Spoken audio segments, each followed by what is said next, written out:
Unconditional love. A story is told about a soldier who was finally coming home after having fought in Vietnam. He called his parents from San Francisco. "Mom and Dad, I'm coming home, but I've a favor to ask.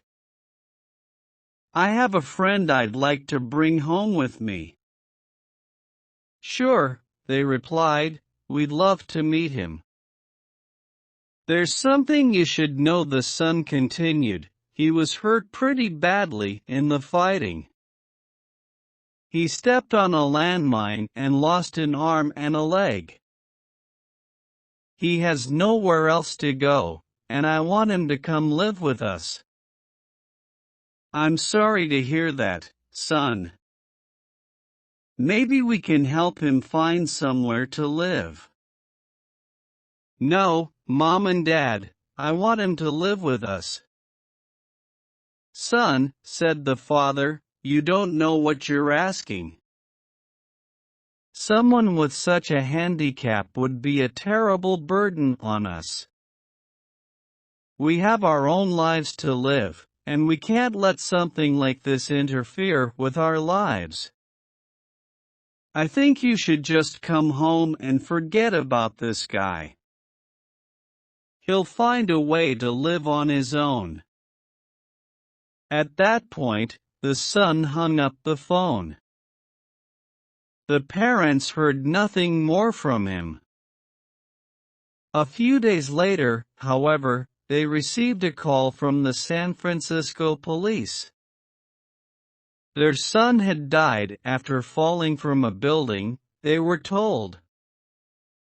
The police believed it was suicide.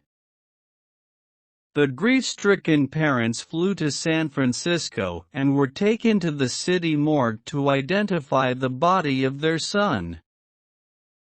They recognized him, but to their horror they also discovered something they didn't know: their son had only one arm and one leg.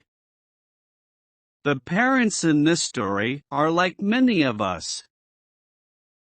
We find it easy to love those who are good-looking or fun to have around, but we don't like people who inconvenience us or make us feel uncomfortable.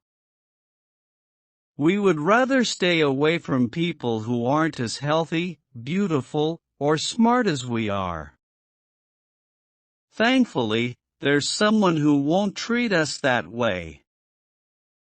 Someone who loves us with an unconditional love that welcomes us into the forever family, regardless of how messed up we are.